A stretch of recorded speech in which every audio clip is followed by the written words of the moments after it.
किया, इसलिए हे देहिन जो तुमने किया अब उसका फल भोगो। धर्म की बुद्धि में एकमात्र पति की सेवा नहीं की और पति की मृत्यु हो जाने पर वह अग्नि प्रवेश करके उसका अनुगमन नहीं किया, वैधव्य प्राप्त करके त्यागमय जीवन व्यतीत नहीं किया। इसलिए हे देहिन जैसा किया है उसी के अनुसार फल भोगो। मास पर्यंत किए जाने वाले उपवासों से तथा चंद्रायण व्रतों आदि शुभस्त्रीण नियमों के पालन से शरीर को नहीं सुखाया।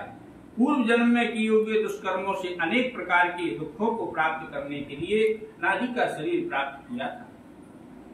हे गरुण, वह प्रेत अनेक प्रकार से प्रलाप करके पूर्व जन्म के किए हुए कर्मों का स्मरण करता हुआ सोचता है अब मनुष्य देह कैसे प्राप्त होगी, यह विचारता हुआ प्रेत जाता है।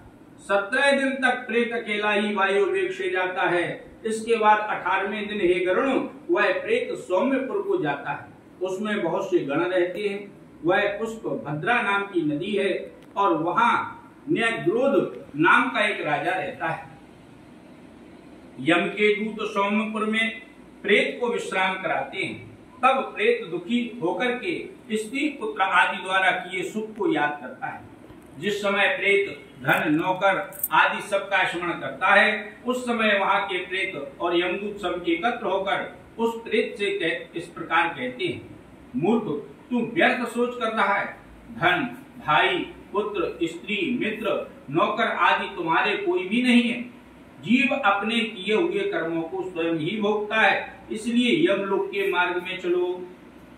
जानासि संबलम बलम बलम द्वाग्नाम नो संबलाय यत से परलोक पंथाय।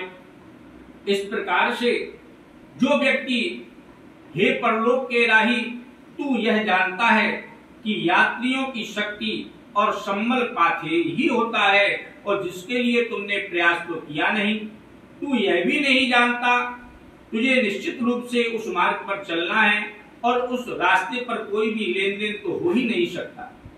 यह रास्ता तो बालकों को भी स्मरण रहता है। हे मनुष्य, क्या तूने इसे सुना नहीं था? क्या तूने ब्राह्मणों के मुख से पुराणों के वचन नहीं सुने थे? इस प्रकार कहकर मुद्गरों से पीटा हुआ जाता है और वह जीव गिरते पड़ते दौड़ते हुए बलपूर्वक पासों से खींचा जाता है। इस पुर में बैठा हुआ प्रेत मरने के बाद पौत्रादिकों ने जो स्नेहवश अथवा कृपा कर मासिक पिंड की दिया उस पिंड को भोगता है, तदनंतर सौरपुर को जाता है। यानी ये कहा गया है कि इस गरुड़ पुराण में अकेले 12 दिन का ही विधान नहीं है। हर पूरे वर्ष में महीने का पिंड भी देना पड़ता है, 15 दिन का भी पिंड देना पड़ता है और अमावस्या के दिन तो देना ही देना पड़ता है। तो इस प्रकार से उसकी 12 पिंडों का विधान है। बीच में 15 दिन के भी पिंड कहे गए हैं। 1 वर्ष के अंदर इसको करना चाहिए। काल रूप का